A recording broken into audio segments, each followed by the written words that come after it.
There are a lot of things keeping us awake at night these days. Top of the list, the health of our loved ones.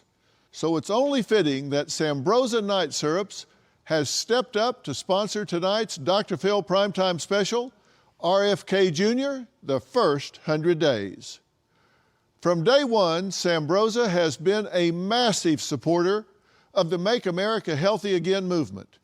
You'll learn more about Sambrosa throughout the evening, but before you lose any more sleep over our nation's health crisis, it's time for my exclusive town hall with Secretary Robert F. Kennedy, Jr.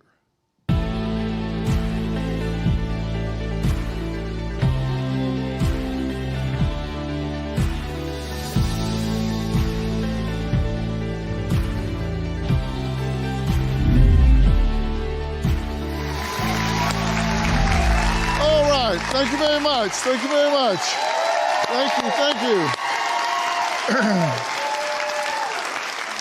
Well, tonight I am sitting down with a man who refuses to be silenced. Now, listen, this man has walked through fire, personally, politically, professionally. I am talking about Robert F. Kennedy, Jr., Secretary of Health and Human Services. Now, listen.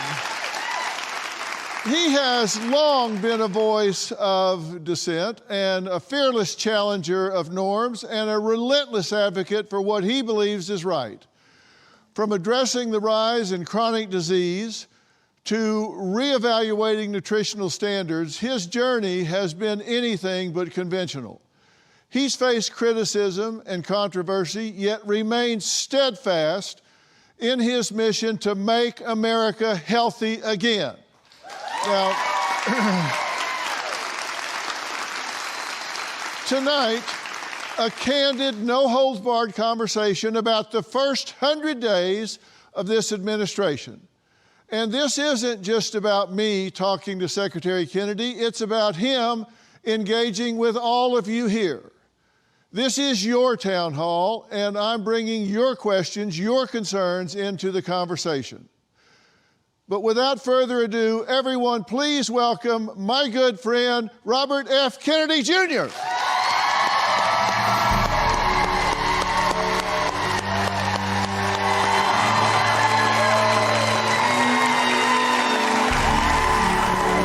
Good to have you.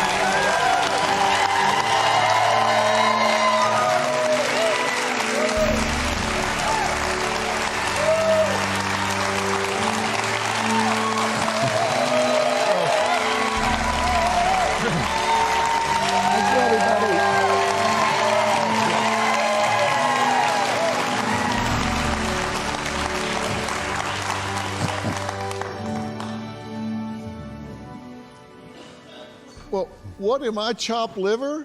I mean, you don't act that way when I come out all the time. You got some fans in the house, I think. Thank you.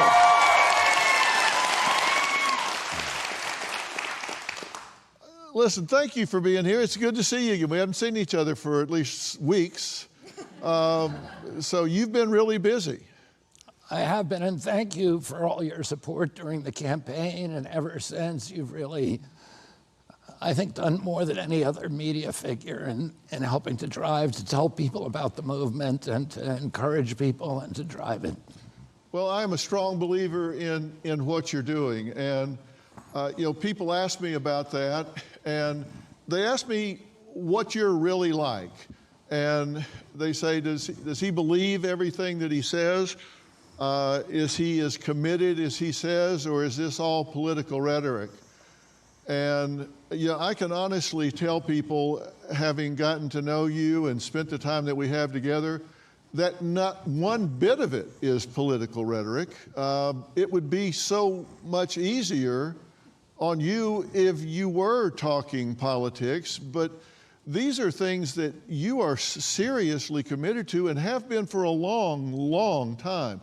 You're not a Johnny-come-lately to this wanting people to be healthy again and bringing health back to America. This is something you grew up believing. You were raised to believe that you really needed to be in the homes of average Americans, helping people get things that they didn't have access to get to places they couldn't ordinarily get. That's the way you were raised. Is that a fair statement? It was a way, you know, I was an environmental lawyer for 40 years doing advocacy. I started the biggest environmental group, clean water group in the world. And it's called Waterkeeper, and it's still, you know, we're in 46 countries. We have 350 waterkeepers, each with a patrol boat on a local waterway that sues polluters. And that was my career. I got dragged kicking and screaming into this arena, which through the vaccine issue. In 2005, I published an article in Rolling Stone on thimerosal, which is a mercury-based preservative that is used in vaccines. It was taken out of some children's vaccines in 2003, but the same year the CDC recommended the flu vaccine, which is loaded with mercury, for pregnant women in any month of pregnancy, for children at 6 months, and every year thereafter. And they're actually getting more. A kid today could get almost twice as much thimerosal as children in 2003, so there was never any break. And it's a neurotoxin, a very potent neurotoxin. It's associated with all kinds of neurological and autoimmune illnesses in kids. I wrote an article about that, and it really changed the course of my life. It wasn't something that I chose to do. And it was, you know, you asked if this was a sort of a political choice for me. This was literally the worst career choice that I could have made. You know, I lost friends immediately. I lost a lot of family members. I lost a lot of my allies in the environmental movement, relationships that I'd built up, political allies that I'd built up for my whole life. And it's only, you know, but I kept working on the issue, and it was only by hook and crook and divine providence that I ended up here. It certainly was not a plan. No, I know that it wasn't. But now you've pushed back against authority in the United States, particularly authorities, particularly lately, with regard to health. You now are the health authority in the United States, sitting atop the Health and Human Services with 82,000 employees and a $1.7 trillion budget, which represents nearly a third of the entire federal budget. I mean, do y'all realize this is a third of the entire federal budget and 7% of the GDP? This agency is twice the size of the Pentagon, which is the next largest. Yeah, twice the size of the Pentagon. Our defense budget is dwarfed by it.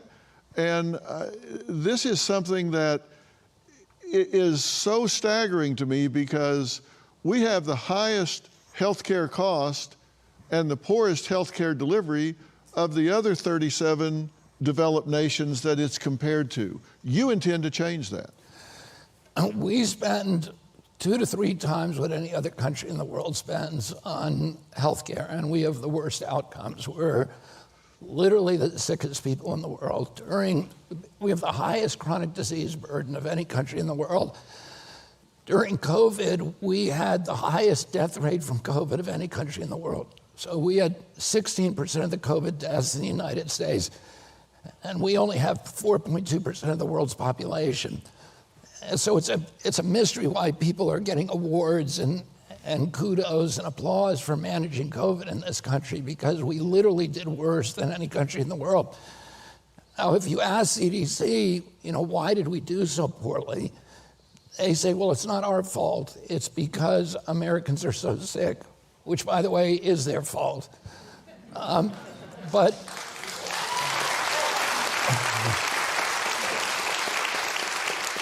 the CDC said the average American who died from COVID had 3.8 chronic diseases.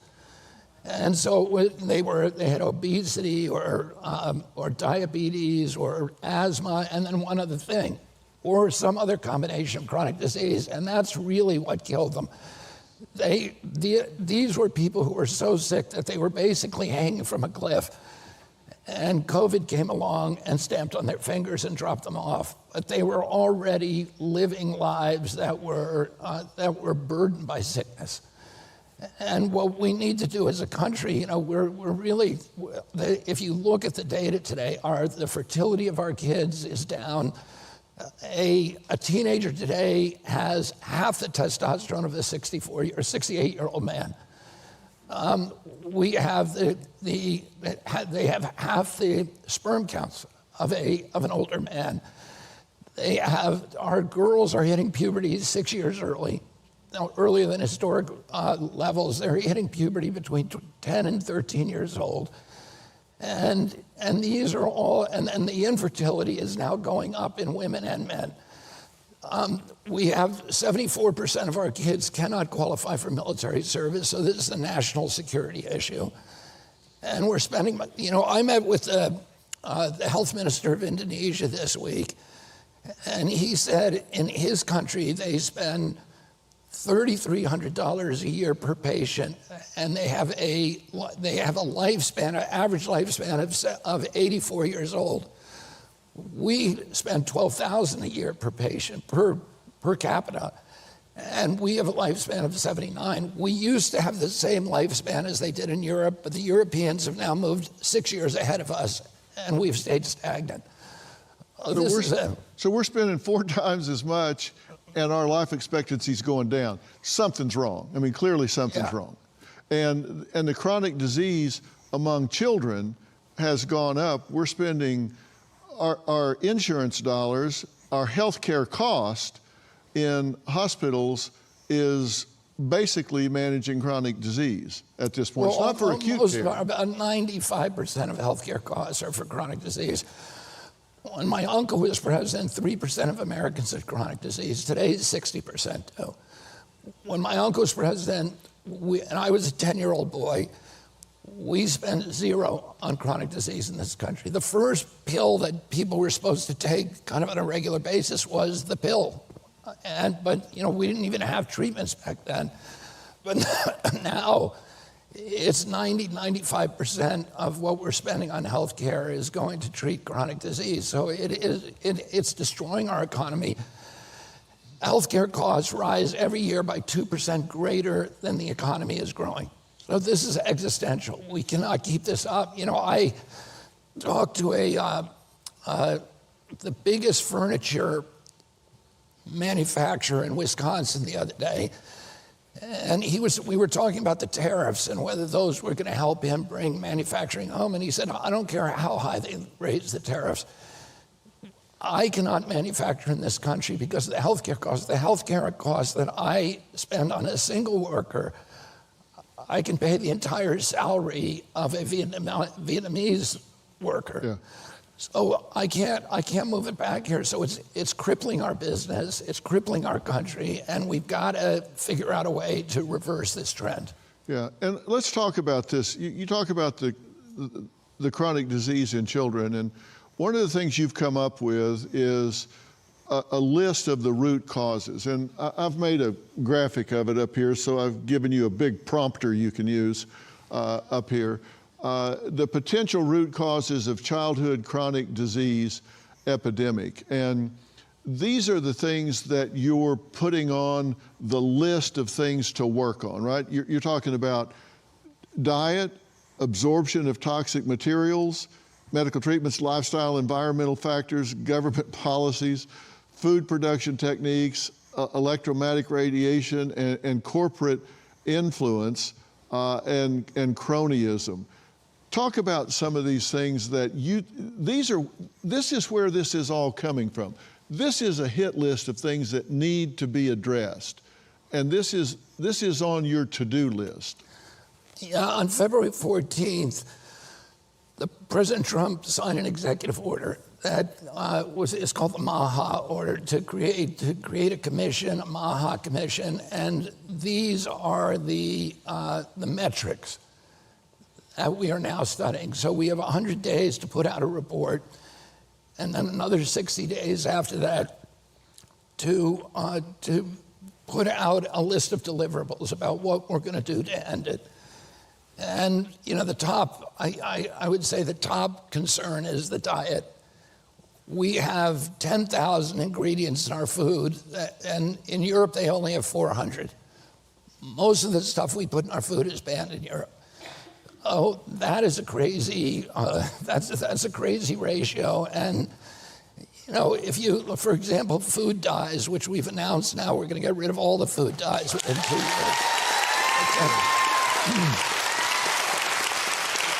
Let me put it this way: the petroleum-based synthetic dyes. We can use vegetable dyes. That's what they use in Canada. That's what they use in Europe. If you buy Fruit Loops in this country, it is a completely different product than what you would buy across the border in Canada. The Canadian version of Fruit Loops, which is made by the same company, Kellogg's, has only vegetable dyes in it and a limited number of ingredients. In our country, it's all chemical dyes. And the food processors say, if we ask them, why are you poisoning American kids and you're not poisoning Canadian kids? And the answer, of course, is Canada won't let them. But why are they using those ingredients in our country? Because they're cheaper and because the colors are more vibrant. And they found that if the colors are more vibrant, kids want more of them. And that's the problem, is that I was involved kind of peripherally in the tobacco litigation back in the late 1980s. And the tobacco companies were, at that time, the wealthiest countries, the most cash-rich companies on earth. And they saw the writing on the wall. They saw that they were going to face litigation and regulatory headwinds. They saw that their customer base was shrinking. And they began to diversify. So they targeted the food companies. And by 1994, the two biggest food companies in the world were R.J. Reynolds and Philip Morris, or tobacco companies. They took thousands of scientists that were involved in making tobacco more addictive and more attractive, particularly to kids. And they transferred those science to their food division.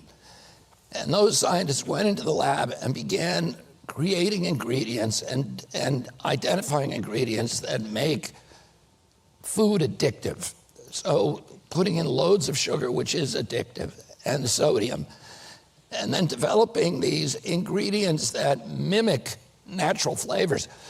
So they'll mimic a strawberry flavor, for example, and you're hungry for strawberries, and you can smell and taste this ingredient, but it has no nutrients in it. When you eat a strawberry, oh, sorry, I ducked.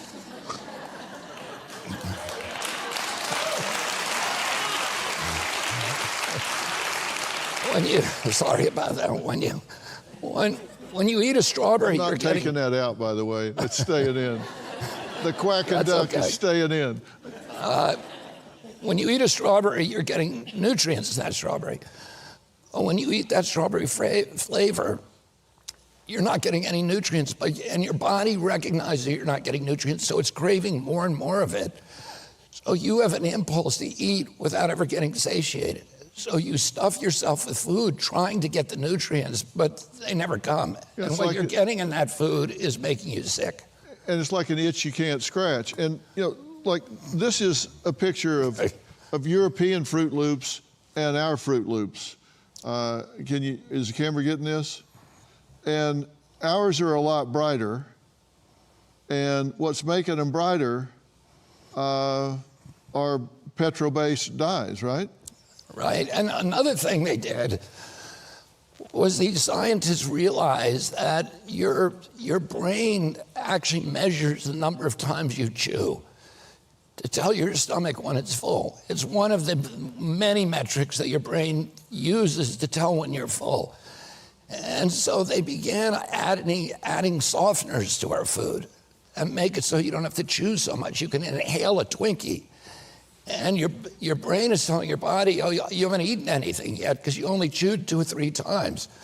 So, these kind of chemicals are designed to make us insatiable, continually eating all day, never full, never satisfied, and getting less and less healthy. And then, of course, there's the chemical, the pesticides and these other kind of artifacts, the residues that are left in our food, and those are not, they're designed to kill plants and animals. And we're an animal, and our microbiome is filled with plants. So, we're literally eating poison. Yeah. I wrote a book a long time ago called The Ultimate Weight Solution, which was not a diet. It was talking about how we eat and interact with food. And I talked about high response cost foods and low response cost foods. And any food you could eat, like a wood chipper, just where you didn't have to put anything into it, was exactly that. Your brain wasn't getting the message that you were actually eating. So you get a bean and cheese burrito, low response cost food. You never got satiated. You could just kind of inhale it, and it doesn't give your brain the message. And the same that's is a problem. True of sugar. If you have granulated sugar, human beings are designed to eat sugar because when the apples bloomed or the oranges bloomed during certain parts of the year, you had a craving and you would eat them for a short period of time. Your body's always craving them because there's a lot of good stuff in that fruit. There's fiber and there's vitamins, etc. But if you're eating granulated sugar, your body is craving it, but your stomach and your mind are telling your body, oh, you haven't really eaten anything, because you haven't had to chew the apple, you haven't had to, there's no effort in it. And so we can eat unlimited amounts. Of course, sugar is like crack. It's poison, and it feeds tumors, it destroys your brain, it destroys all of your organs, and we are programmed to eat it every minute of the day, from advertising to it's in everything that we eat. Yeah, I looked this up. In 1800, the average person had 18 pounds of sugar a year. In 1900, 90 pounds of sugar a year. In 2009, 180 pounds of sugar a year. So, that's a half a pound a day. So we're eating a lot of sugar these days that we weren't eating back then. And obesity wasn't a big problem back then. It's not only obesity, but it's diabetes. When I was a kid, the typical pediatrician would see one case of diabetes during his entire career, 40 or 50-year career, juvenile diabetes. Today, 38% of teens are pre-diabetic or diabetic. And we don't have to ask why. We're loading our kids with sugar. 20 years ago, there was virtually no diabetes in China. Today, over 50% of the adult population is diabetic or pre-diabetic. And it's because they built 20,000 fast food joints in China. And they are now suffering the consequences. Yeah. Now, the things that we're talking about, these are not things that are challenging to follow, right? I mean, you get, this makes common sense. So why do you think people are so threatened by what you're doing? It can't be just the confusion about vaccination, because you don't have to go very far to find legacy media that either won't talk to you or labels you as some kind of conspiracy crazy nutball. Why do you think people are so threatened by the message that you are delivering? Because you're saying this isn't you coming up with what you're going to do and what you think should be done. You have a solid commitment to gold standard science, empirical science that's not corporate captured, that is truly empirical, replicable science with good methodology, good sample sizes. And what you're talking about here is irrefutable. These are facts. Why do you think people are so threatened by your message? Well, I don't think it's a mystery. The industries that profit from these products are very powerful industries. And they're industries that not only control Congress, the pharmaceutical industry has, I think, 2 or 3 lobbyists for every member of Congress and the Senate. And the processed food industry is also very, very powerful, and they're both huge advertisers on the media. Roger Ailes, who was the founder of Fox News, and I had this strange relationship with Roger Ailes because when I was 19 years old, I spent 3 months in a tent with him in Africa doing a film over there, and we became good friends. And although we were politically antithetical, he was a very smart guy, very funny, very, very funny. Yeah, I knew Roger well. And he was also a very, very loyal friend. And for years, he would make Fox News host, the show hosts like Sean Hannity and Neil Cavuto and Bill O'Reilly and all the others put me on to talk about the environment, even though he didn't agree with anything I was saying. And then I went to him in 2014 because we had just done a documentary film on thimerosal and vaccines. And he had a family member who'd been affected. And he said, there's nothing I'd rather do. I believe everything in this film. There's nothing I'd rather do than put this on. But if any of my hosts allowed you on to talk about this issue, I would have to fire them. And if I didn't fire them, I would hear from Rupert, meaning Rupert Murdoch, within 10 minutes. And the reason for that, he said, is 75% of his advertising revenues on the evening news shows were coming from pharmaceutical companies. He told me at that time, I don't know if this is still true, but that typically on an evening news show, there's 22 advertisements, and 17 of those are pharmaceutical ads. The pharmaceutical companies really like evening news because only old people watch the news. On TV, I have a 28-year-old kid, and I said, have you ever seen an evening news show? And he said, no. He's very well informed, but he gets it from other sources. And so they're advertising to people who are the biggest buyers, purchasers of pharmaceutical products, but they're using that leverage to get control, not only to advertise their products, but to get control of the content. So, Anderson Cooper gets a salary of something like $20 million a year, but probably 75% of that is coming indirectly through pharmaceutical companies. So that's who his boss is, and that's why he's reporting to. And that's why during COVID you saw, right, all of these news channels completely on board, shaming people who didn't go along with the government orthodoxies and drumming up fear about COVID, printing the deaths on the chyrons every day and the number of cases, et cetera. And there was and fortifying an orthodoxy that just so happens to create huge profits for their advertisers. And the food companies are the other big advertisers, so the cereal brands, et cetera.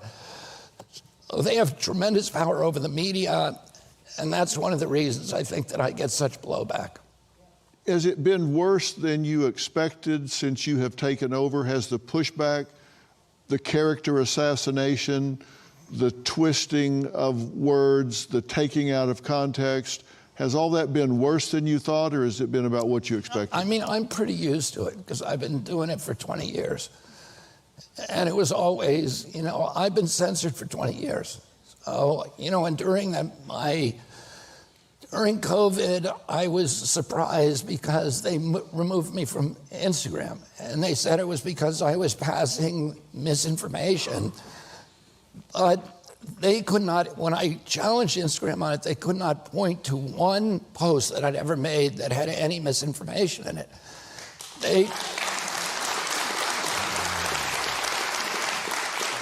I was always very careful about what I posted because I knew, I was used to being challenged, so I didn't want to put something up there that was wrong. So every fact that I ever put on Instagram was cited and sourced to either government databases or peer-reviewed publications. And I had a fact-checking operation like I think no other in America. We had 350 MD physicians and PhD scientists on our advisory board, including the Nobel laureate Luc Montagnier, who was the guy who got the Nobel Prize for discovering the HIV virus. And those people would not have stayed with me for a second if I was posting irresponsibly. So, in fact, when we got, I sued them on this. I sued the Biden administration, and I won that lawsuit. And what we found through discovery was that 37 hours after President Biden took the oath of office, swearing to uphold the Constitution, he appointed a group in the White House to censor me and other people. But I was the first one censored, and we now have the emails between him and this group and Mark Zuckerberg and other people at Twitter, et cetera, which Elon, made public. And thank God for him. And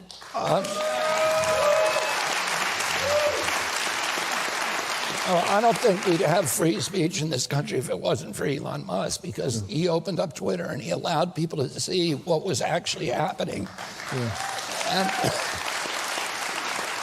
by the way, against the advice of all of his attorneys, he turned all these documents over to a bunch of journalists and said, do what you want with them. Yeah. That's unheard of. So, and he lost billions of dollars. He gained it back, and now he's lost it again. But so I was used to it. Instagram immediately canceled me, took me off. I lost 1 million followers. And for a year, they would not even explain it. And ultimately, we were able to talk to them, and and when President Trump came in, they put me back up again. Yeah, it's about time. All right, we're going to take a quick break, but don't go far, because tonight's town hall meeting will have limited commercial breaks, thanks to our main sponsor, Sambrosia Night Syrup. Sambrosia is committed to America's health through its safe and effective night syrups and its unwavering support of Secretary Kennedy. We'll be right back with more of our conversation, and our audience is going to start getting involved because this is a town hall, not just a show, after the break.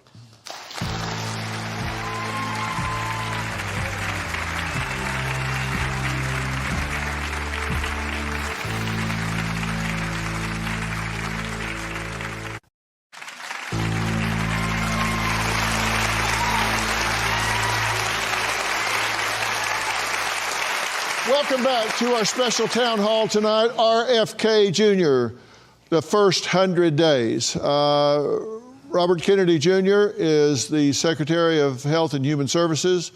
We're talking about the first 100 days. We're going to involve the audience here in just a bit and let all of you here ask questions and give comments.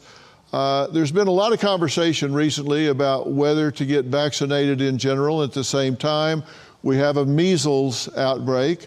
Tell us what we need to know about the measles outbreak that's going on right now. Is this any more than we've had in previous years? Is it about the same? Where are we? This is the second biggest outbreak since 2000. So the biggest outbreak, which is about 1,200 cases, was in 2019. We have now, I think of this morning, about 847 cases in our country. We have 3 deaths. We've had, I think, a total of 4 deaths from measles since 2020, or since 2000, sorry. I would say that we're doing well. If you look at Canada, they have roughly the same number of measles cases, but they have 1/8 of our population.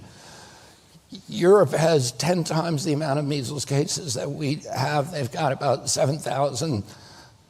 Last year, Europe had an outbreak of 127,000, 37 deaths. One of the MMR vaccine, the measles vaccine, pretty much for a time ended measles cases. But the vaccine wanes, and also a lot of people don't get vaccinated. And the outbreaks are mainly taking place in unvaccinated communities, but there's also some vaccinated people that get sick. The vaccine wanes about a little over 4% per year. Mm-hmm. That means a lot of older people are walking around with very little protection, if any protection. And there's the most famous infectious disease, the number one infectious disease expert in the world in 1963 when they put in this vaccine was Sir Graham Nelson. Is that me or you? It's not me. I don't see it. Well, just be sure I'm going to kill this thing completely. I don't bring my phone to the stage. I'm sorry. I checked my pockets before I said that. I saw that. Yeah. But Sir Graham Wilson said, at that time, he said, this vaccine is a leaky vaccine, and ultimately it's going to wane. And the problem, I mean, I'm going to say, first of all, the measles vaccine works. So if you take that vaccine, you're unlikely to get measles. You're much less likely to get measles than if you don't. And, you know, HHS continues to recommend that vaccine. But there are problems with the vaccine. And, you know, the problem is really with the mumps portion of the vaccine and the combination. And it was never safety tested. That combination was never safety tested, and people just assume that, you know, if the three separate vaccines were safe, and when you combine them, they would also be safe. But we now know there's some viral interference.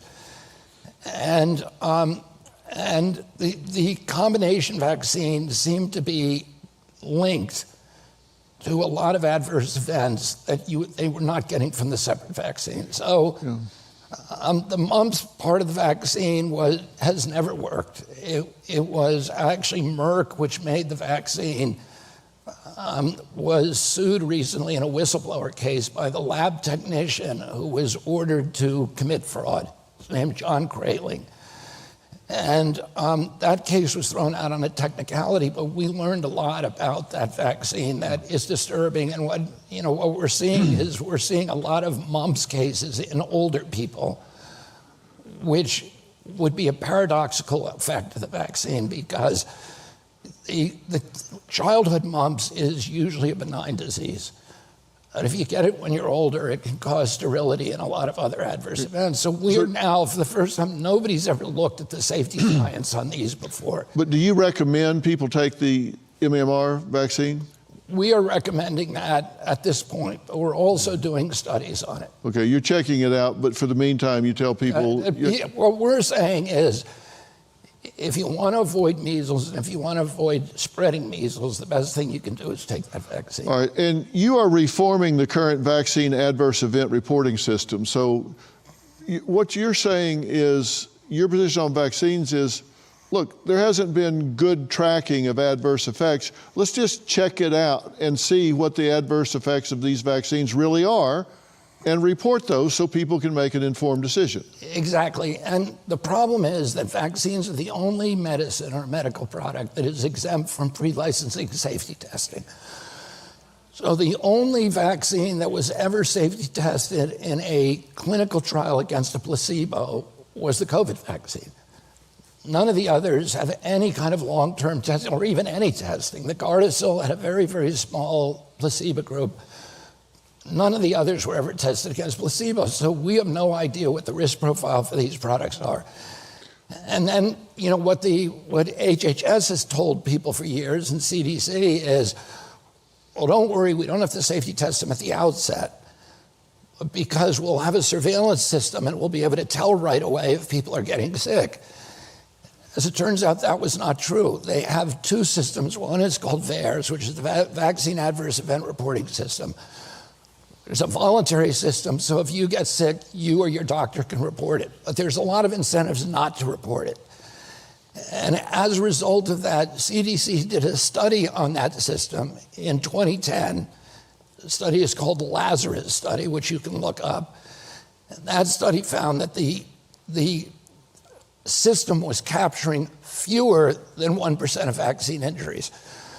That means 99% of vaccine injuries are never reported. More than 99% are never reported. So we have no idea about the safety profiles of these products. And you want people to know? Yeah, we want people, everybody should know. Everybody should be able to make an informed choice. And to say whether this is the right product for you or not, you ought to be able to have a conversation with your doctor in which he has got good information at his fingertips. Right. And he's able to tell you this is not good for you, or here's the risks and here's the benefits. All right, right turn. Talk to me about the Autism Research Initiative. You have committed $50 million to a research effort to understand the causes and treatments of autism. Why is that important? Well, it's important because it's an epidemic. And it's an epidemic that is 1,000 times more costly than COVID. When I was a kid in 1970, there was a study done, which was the largest epidemiological study in history at that time. They looked at 900,000 American kids, from virtually every kid in the state of Wisconsin, and they found 60 kids who had autism. When was this? 1970. And there were many other studies at that time, and people were not stupid back then. They knew what autism looked like, and they were specifically looking for it. And there were lots of follow-ups in this study, and it was a gold standard study. And they found so that the incident rate was about 1 in 10,000. And that is confirmed by many other studies that around that time and earlier. And then in 1984, there was another gold standard study that showed that it was 3.5 children in every 10,000. So now in 2020, it was 1 in 36. And last week, we announced the latest numbers, which are 1 in 31. It's actually much worse than that, if you can believe it. In California, they do it state by state, and California has the best collection system of any other state. And their numbers are 1 in every 20 kids, and 1 in every 12.5 boys. So, and this is just one injury. And that injury alone is going to cost us over $1 trillion a year just to treat autism by 2035. And we can't afford it. It is sinking us, and it's destroying the lives of these children. It's destroying these families and destroying the potential of many of these kids. And that doesn't mean that kids with autism have no potential, but their potential is diminished, and their capacity or interactions and to have a full and rich the richest potentiality of their lives is definitely laid back. Now, when I said this the other day, I was giving a speech where I was talking about people who have profound autism, which is about 26.4% of people of autism have profound autism. What that means is nonverbal, non-toilet trained. And all these other stereotypical behaviors like toe walking, stimming, hand flapping, et cetera. And these kids have very little potential. That particular cohort has extraordinarily diminished potential.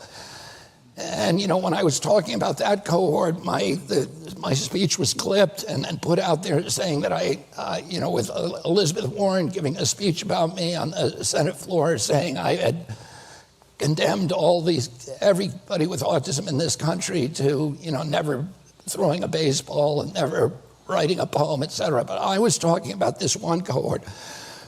The parents of those children, I got tremendous support from because they said, finally, somebody's speaking for us. Finally, somebody's recognizing what we're living in. And these are groups that are not active on social media. And they are so consumed by taking care of their child that they're not well organized. They are suffering at a level that is almost incomprehensible to the rest of us. And you asked me about the flack that I get. And, I get a lot of flack from people, and I have for 20 years. But I look at what these families are going through. And, I feel very, very fortunate for my life because these are kids that had a full potential. Many of them regressed when they were maybe 16 months to 3 years of age. And that has never happened in history before, where somebody, a perfectly healthy child, suddenly becomes intellectually disabled at 2 years old. And you're saying the mischaracterization was that you were saying autistic children in general will never pay taxes, will never play a baseball.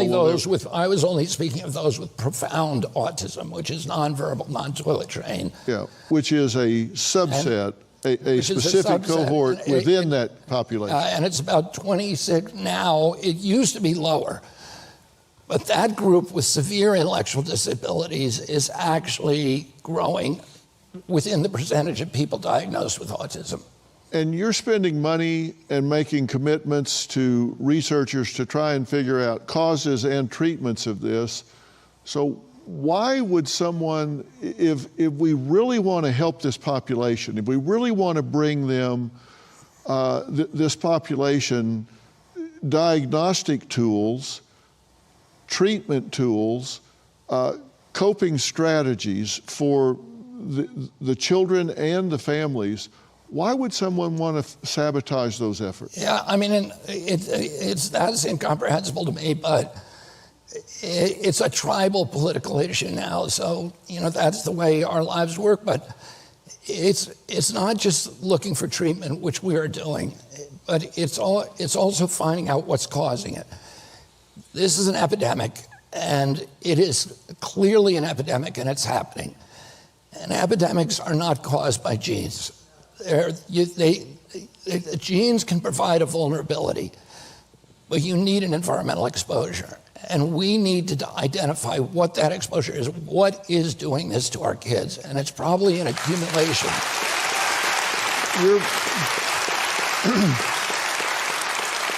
You're saying clearly there is a powerful genetic predisposition. You're wanting to know what the interaction is between the genetic predisposition and environmental toxins or behavioral interactions. You're wanting to know what the interaction is between all of the factors. Let it be 90, 10, 95, 5, whatever. You want to know what the interaction is. Well, whatever's causing the epidemic is not genetic. As I said, people who smoke cigarettes, 1 out of every 4 to 5 died of lung cancer or got lung cancer. That means there was four of those 5 who didn't, so they were okay. So you'd say, is it genes that is causing the epidemic of lung cancer? No, it's not. It's an environmental exposure, and that environmental exposure disproportionately impacts people with different genetic makeups. And we know a lot about the genes among autism kids. We know about some of the genetic differences, that there tends to be less glutathione production. There tends to be higher testosterone. There tends to be less of a capacity to excrete metals. And many of them, in one case, 100%, in one study, 100% of the kids had mitochondrial disorders. Mm-hmm. And that indicates that the cause could be an accumulation of materials in our environment that are affecting mitochondrial function, and that the kids who already are in the race with low mitochondrial function, metabolic dysfunction, are the ones who get hurt. And so we need to look at all of those things, and then we need to do specific looks at the different environmental exposures, and those could be foods, they could be electromagnetic radiation. We know, a couple of things we know is that we know that it's a toxin that became widespread around 1989, because Congress asked EPA, what year did the autism epidemic begin? And the EPA scientists came back and said it's a red line, 1989. So something happened in 1989, some toxic exposure that affected every demographic in our country, from Cubans in Key Biscayne to Inuit in Homer, Alaska. And we also know that it impacts boys at a 4-to-1 ratio to girls. And that's undeniable. You have to look at That's undeniable. So you need to find it. You need to find a toxin that became pervasive around 1989 and that has that sexual dimorphism and its impacts. Right. Before we go to break, a quick note about another one of tonight's sponsors. Mazza Chips asked to be part of this town hall because of Secretary Robert Kennedy Jr.'s strong stance against seed oil.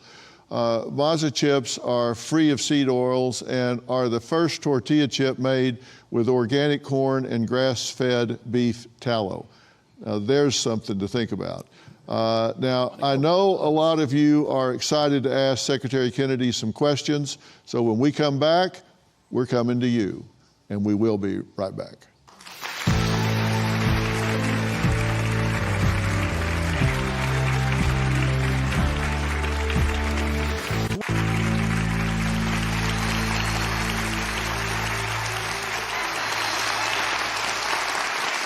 We are back with a Merit TV Town Hall meeting with Secretary Robert F. Kennedy Jr., the first 100 days. And now it's time for you to ask questions about what matters to you and your family.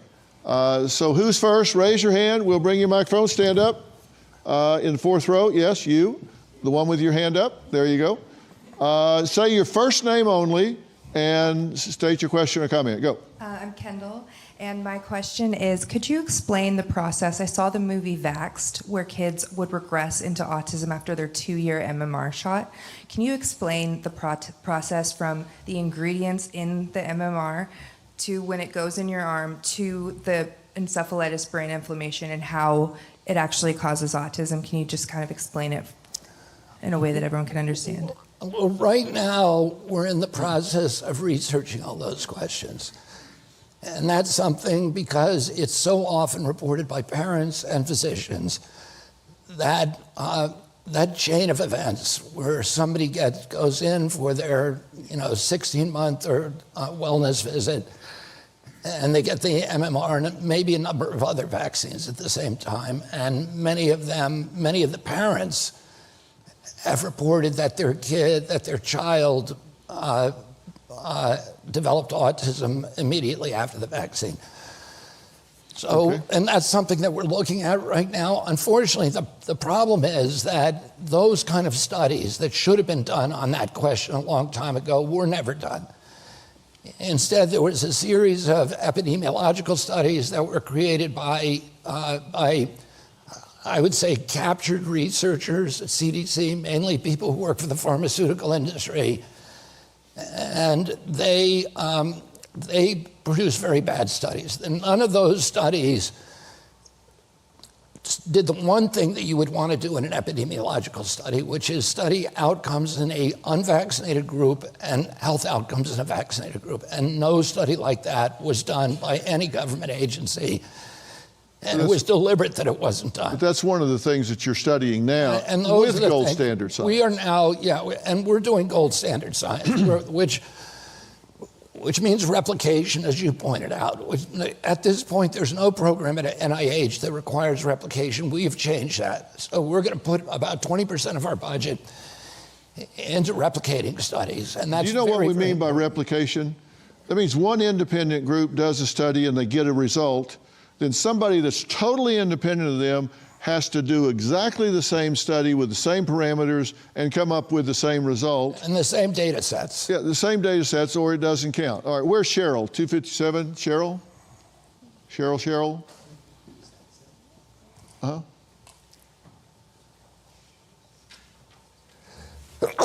Excuse me. I'm Cheryl, and I'm a nurse for 30 years. I quit in 2021. Said, how do you propose to rein in Big Pharma and the influence they exert over the health and well-being of Americans? That's a good question, and we are, I would say, to use your words, laser focused on that. And probably the biggest, there are a number of dynamics that account for the capture of agencies by the industries they're supposed to regulate. This process by which the agency becomes almost like a trade association for the industry, a sock puppet, I would call it. The industry it's supposed to be regulating, and that's how CDC and NIH and FDA have functioned in the past. And one of the ways that happens, one of the really potent contributors to that is the revolving door. I think 7 out of the last 8 FDA commissioners have gone immediately to work for pharmaceutical companies. The longest reigning CDC director, Julie Gerberding, who did several $1 billion worth of favors for Merck, immediately became the vice president of Merck's vaccine division. And this is true throughout not just the top level of the agency, but every level of the agency. And we're going to end that so that people cannot go to work for the industry that they've been regulating. Okay, are you against direct-to-consumer advertising of pharmas to Yeah, consumer? I think that's a huge mistake, and we're looking at ways to end that. But I'll say very briefly, one of probably the most potent mechanism that pharma has is that pharma controls the panels. New drugs are approved by outside panels, not by FDA or CDC. There are panels within them that are made up of experts. Well, those experts are supposed to be independent experts, but they're not. They work for the drug companies, almost all of them. And so they have a vested interest, they have a real conflict of interest in rubber stamping new drugs, new vaccines, because they know that they have a vaccine in the pipeline that they're going to expect their cronies to rubber stamp. And so these things are just green lighted, flagged through the process with no demand for safety studies. There's never been a pre-licensing safety study for any vaccine that is a double-blind placebo against a placebo. And that's insane. You're mandating this product. It's a liability-free product. You can't sue them if they kill you or they injure you, no matter how reckless or negligent they are. And there's no safety studies at the outset. There's no surveillance system afterward. And you're mandating that product for 76 million American children. And we don't know anything about it. So the only thing they test for is efficacy. Does it stop measles? Yeah, but does it also do something else, cause you seizures or cause neurological or autoimmune disease? We don't know. Nobody can answer that question. So we're changing those panels so that they're going to be independent scientists. And we're going to make sure that every new product is adequately tested, both for efficacy and for safety. That's so good. All right, who else? Stand up. Stand up, we'll bring you a mic right quick. Let's go, move, go. Speed. I'm Nicole. You had addressed a couple of things just a bit ago about years ago the tobacco industry obviously being huge, and at one point, cigarettes and stuff were being advertised like crazy, and then it got banned where you don't see those commercials anymore. Well, how can we ever get these pharmaceutical companies to stop advertising when you just said it's 75% of a lot of times the money? But who wants to hear the harm? It talks about your leg's going to fall off, your eyeball might fall off, all the side effects you get from it. That's not, we want to hear like good products that we can buy, not pharmaceuticals. Well, that's what we were just talking about, direct to consumer, because the consumer can't buy the drug, they got to get it from the doctor. But you're telling it to the consumer so they'll call their doctor and say, I want that drug, right? And that's what you want to stop. Yeah, and with the tobacco and with alcohol, which alcohol, when I was a kid, you would not see any alcohol ads on television. Now you started to see them on cable TV because they didn't sign on to the agreement.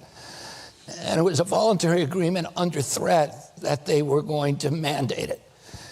And my father was actually involved in both the ban on cigarettes and alcohol when he was in the United States Senate. There is a very bad Supreme Court decision on free speech and commercial advertising.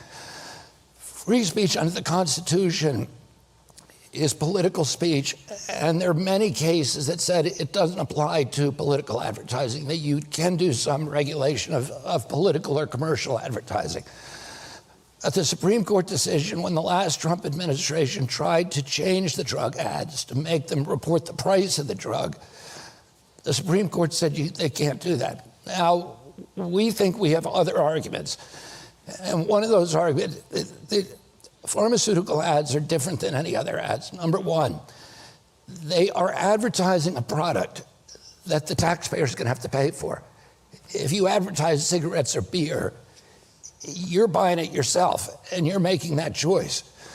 But when you buy a pharmaceutical drug, my agency, in most cases, is going to have to pay for it. So it's the taxpayers are paying for it. So it's a very unusual product in that way. The other thing is that the government, that they're getting a tax write-off from that ad.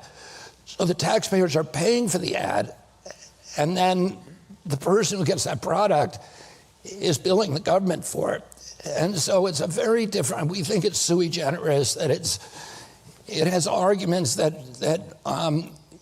we think, and we're looking at this now with the White House, the ways that we can get by that Supreme Court decision. Okay, Joe, and then we'll go to Courtney. You two stand up, Courtney, and Joe, you stand up. We'll get a mic over to Courtney for next. All right, Joe, go ahead. Yes, thank you. My name is Joe. Mr. Secretary, thank you for coming. Just want to let you know I regard you as a true American hero.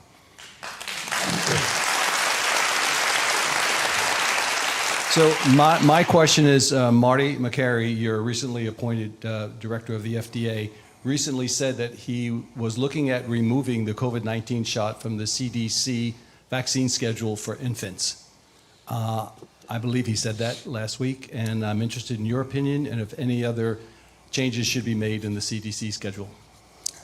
I think that is that's something that we're talking about, and I think the justification for giving this shot to children is very, very weak, and particularly since there was the safety testing is utterly inadequate, and children are at almost a zero risk for COVID, and we're seeing a lot of adverse events from the vaccine, particularly in children, myocarditis, pericarditis, even strokes, and people are trusting us to.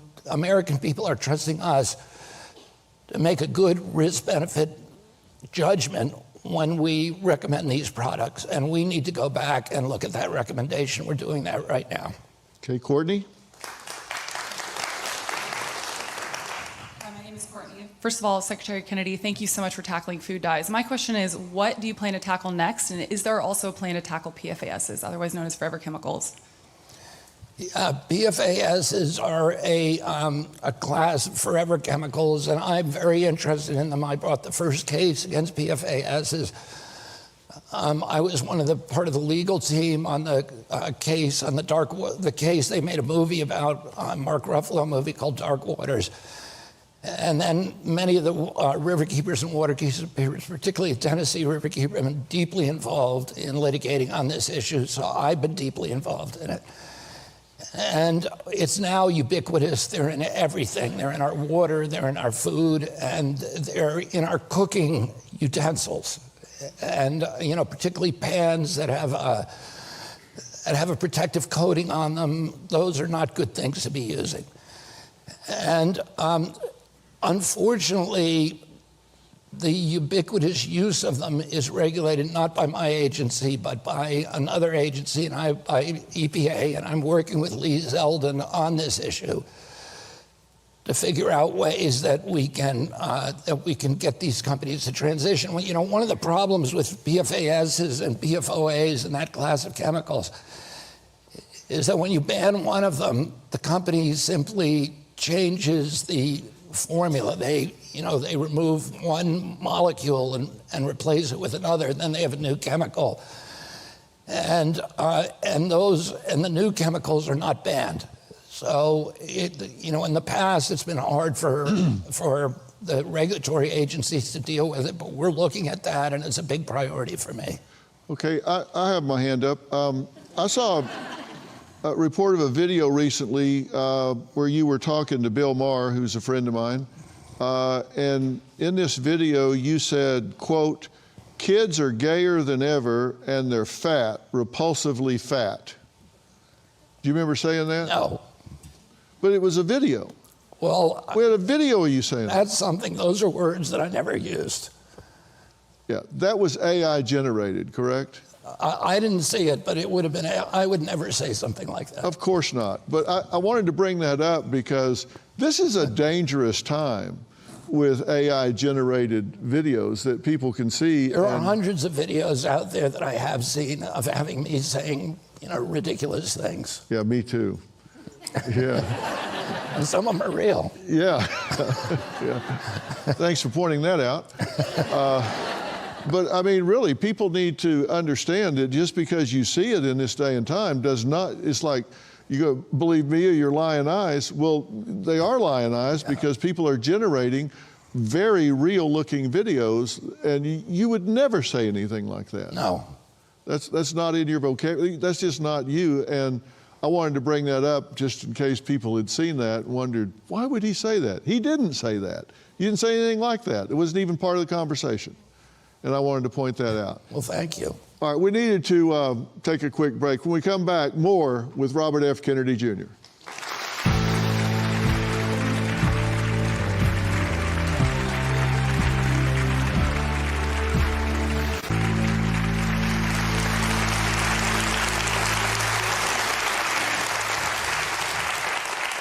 We're back with Secretary Robert F. Kennedy Jr., the first 100 days and our town hall event. And the audience is asking some questions, and I'm peppering in a few of my own as we go along here. We've talked about infectious disease. I'm going to get back to the audience in a second. And people write about that, but it's chronic disease that is really crippling this society. Why are people writing about infectious disease, but they don't talk about chronic disease, which is crippling us financially, it's crippling us in the workplace, it's crippling us in schools? Why are they not talking about that? I mean, that's a really good question, and I think about that a lot because every new case of measles is a headline. And we've had 4 measles deaths in 20 years in this country. We have 100,000 autism diagnoses in our kids a year.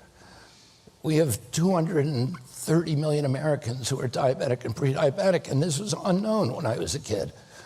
I mean, every kid who has got a diabetes diagnosis, there should be a headline. Every kid who gets an autism diagnosis, there should be a headline, but you never read about them. And the media is obsessed with infectious disease, and I would say that the probable reason for that is that there's a lot of profit in it. And there's a profit in scaring people and getting them to comply. And one of the things that we're doing that, one of the shocking things to me about what's happening with the measles outbreak now is, and most of it is in Gaines County in Texas, and I've been down there to visit the Mennonites, and there was 2 deaths, tragic deaths. I went to the funeral of one little girl. And one of the things that we've learned is that the medical infrastructure does not know how to treat measles. When I was a kid, there were between 450,000 and 2 million kids a year who got measles. Every kid got measles. There was 4 million kids born a year. And the deaths, there was only 400 deaths, and they were declining precipitously. They were almost all in children who were malnourished, and this was before the poverty programs happened. So the death rate was going down to almost nothing. And nobody got a headline. I mean, I'm a measles survivor. I got a week at home watching Sea Hunt. I got measles. I got chicken soup and vitamin A, which nobody can patent. But now the only treatment that doctors really know about is you got to get the measles vaccine. But there's many things that we ought to be doing for people who actually get sick with measles, and to prevent them, because it's usually not the measles that kills them. It's a bacteriological infection like pneumonia, pneumococcal pneumonia. And one of the little girls had strep. She had bacteria in her blood. That's really what killed her. And she was not being properly treated for that. And what we found, we've got doctors now in these communities that are teaching other doctors how to treat this disease with aerosolized steroids, with budesonide, with clarithromycin, and others. And each outbreak really takes a different set of protocols. And so those are 2 things that we're doing now at HHS, is really figuring out how do you treat these respiratory infections so that, people who don't want to get vaccinated, like the Mennonites, have a religious mandate against it. And we need to know how to take care of those communities. And they complain that when they go to the hospital, they're treated like pariahs, and they shouldn't be. We should have compassion for everybody. And we ought to be able to treat people who are sick. During COVID, It was the first time in history that somebody would go to the hospital. They would get a positive test for COVID, and they would be told there's no treatment. Go home until your lips turn blue, and then come back, and we'll put you on a ventilator and give you remdesivir, two things that could themselves kill you. And why didn't we have a lot of protocols? Why weren't we treating people who were sick early on in the sickness so it wouldn't progress? And that, is, I think, a real failure of the health agencies and a failure of the medical system. And we're changing that now. Well, I'm so glad to hear that. I know when they, I said, and I think you know this at the beginning, when they started the prolonged quarantine, I said this quarantine of our children, the shutting down the schools for a long period of time, this prolonged quarantine will cause more damage and, in fact, more death with our young people than the virus ever would. And I was labeled a nut. I was, seriously, they said he is an absolute nutball. He doesn't know what he's talking about. He doesn't know what I'm saying. But we were at the highest levels. Let me just say this. There was a Brown University study that showed that toddlers lost 20 IQ points on average. Yes. Or 22 IQ points during COVID. I go to schools 2 or 3 times a week to visit, different schools around the country, look at their nutrition and, and cell phone use, et cetera. And every school I go to, the teachers are saying we're dealing with a generation of kids who is so far behind that they need remedial learning because of what we did to them during COVID. During the 1980s, there was a lot of downsizing in this country, and there were books and studies done on the impact. And those studies showed that for every 1% of workers who lost their job, there were tens of thousands of deaths just from not working. Yeah, of course. And, we did that for 2 years. We put Americans on lockdown. And we did it with kids when the anxiety, depression, and loneliness were at the highest levels ever recorded. And we pulled their system out from under them, their support system out from under them. And also, we took them away from the mandated reporters who were watching for molestation and abuse, and we locked them up with their abusers with nobody to watch. And their answer was, well, we did the best we could with what we had. No, they did not. They did not do the best they could with what they had. And we abandoned those children to their abusers, and we took their support system away, and we have no plan for closing that gap right now, and our educational system is on the brink of collapse as we sit here right now, and there's no plan to close that gap, and we need to do something about it or we're in trouble. Some last few questions before we go. We've got about 7 minutes before we do. Yes, ma'am. Stand up. We'll bring you a mic right quick. Say your first name and go. And if you got a question, stand up. We'll get to as many of you as we can. Just stand up and be waiting, and we'll come to you quickly. Let's move quick. We got about 6.5 minutes. Go. My name's Annie. I'm a mom of 3 kids. They're 14, 11, and 7. So I've already walked through the vaccine journey with my children. My question for you is, what would your advice be to a mom of a newborn or a mom who's expecting a newborn in regards to vaccines, knowing that most traditional Western doctors do not like to entertain the idea that vaccines are not safe? Okay, 30-second answer, and we'll move. I would say that we live in a democracy, and part of the responsibility of being a parent is to do your own research. You research the baby stroller, you research the foods that they're getting, and you need to research the medicines that they're taking as well. Okay, yes. Secretary Kennedy, my name's Andrew. How do you feel about microplastics and nanoplastics in our foods? And do you have any recommendations for how to address that? I'm very frightened of it. And there was a recent study that showed as much as 1% of Americans' brains is now microplastic. And that's very scary. We have known nothing about. We know that the phthalates and the BPAs in the plastics have all kinds of, they're endocrine disruptors, and they're probably carcinogenic, and we are doing intensive research on that right now. And that is scary. Yes, sir, right here. Hi, my name is Zane. Secretary Kennedy, you're 100 days in. You've got a little over 3.5 years left. There are a number of corrupt politicians and companies that are involved with poisoning our population. How do you stop them from simply waiting you out? You wait and watch, and you'll see how I do it. Yes, ma'am. No, I want to say this. Go ahead. That just very quickly, I don't even have my agency heads in. So we're waiting for the Senate to confirm my CDC head, my general counsel, my deputy secretary who's a critical position, and many, many other positions. And, we've kind of got our hands tied with these agencies to do the kind of fast action that I would like to see. And we're way behind on the science. And I don't want to do action until I have solid science behind me. And that's, one of the things that's going to slow this down. But we're going to do it quicker than anybody imagined. Yes, ma'am. Hi, I'm Jennifer, and my question is on medical freedoms. How do you plan to proactively support or protect the rights of individuals and families to make medical choice while also protecting the greater public health? President Trump is a very, very adamant supporter of medical freedom and freedom of choice. And those issues are normally in our country are regulated by the states. So the federal government doesn't mandate anything.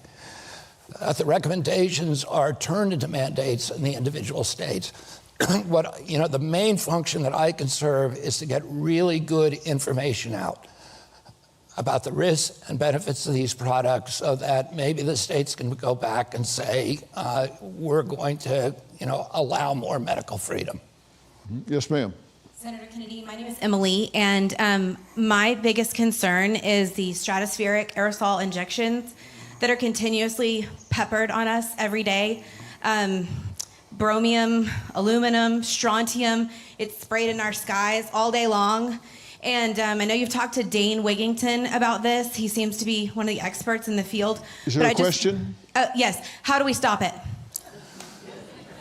That is not happening in my agency. We don't do that. It's done, we think, by DARPA. And a lot of it now is coming out of the jet fuel. Yes, so, sir. Those materials are put in jet fuel.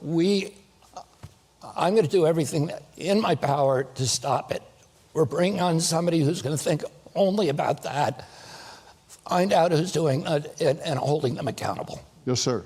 Hey, sir. My name's Jason. My question is, what's the timeline that we're going to give these companies as you find these toxins? And how are we going to hold them accountable to get the toxins out? Which companies you're talking about? Any companies in America, as far as food companies, any toxins we find. Yeah, I mean, Like Kellogg's, for example. well, we're gonna go through each of their ingredients. We're gonna do the science on those ingredients, and we're gonna publish that science. And I think to the extent that we can get them to remove the really bad ingredients, we're gonna do that. But for those ingredients that we do not have the power to get them to remove, we're gonna make them label them. So the consumer, so you'll know before you buy a product whether it's going to poison you or not, and what your risks are, and we are going to do that very quickly. Okay, quickly. Yes, I'm Jennifer. I'm an educational diagnostician. I evaluate our students PK through 12 for autism and other disabilities. And while they do come in droves, those referrals, we're also seeing a huge intake in ADHD referrals, and was wondering if there's any studies on that going on or what your opinion is of that. We're studying autoimmune diseases, ADHD, all the neurological diseases, ADD, ADHD, speech delay, language delay, tics, Rett syndrome, narcolepsy, ASD, autism, all of those will be wrapped into the study. All right, we are live to tape, so we're going to have to stop now so we can get there on time.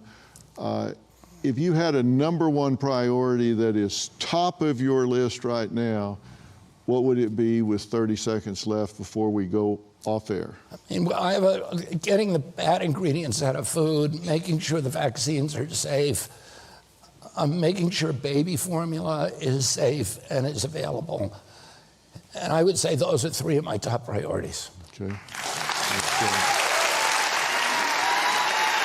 Well, I want to thank I want to thank Secretary Robert F. Kennedy Jr. for joining us tonight for such a candid and in-depth interview. I also want to thank all of you for participating, and thank you, Sambrosa and Night Syrup, for supporting tonight's town hall. We all sleep easier tonight thanks to Sambrosa and RFK Jr.'s vision to make America healthy again. Thank you. And Secretary Kennedy, you know my platform is yours anytime you want to get the message out. Thank you, Dr. Phil. Appreciate it. Thanks so much. Thank you all very much. We'll see you next time. So we'll go get Robin. Let's go this way.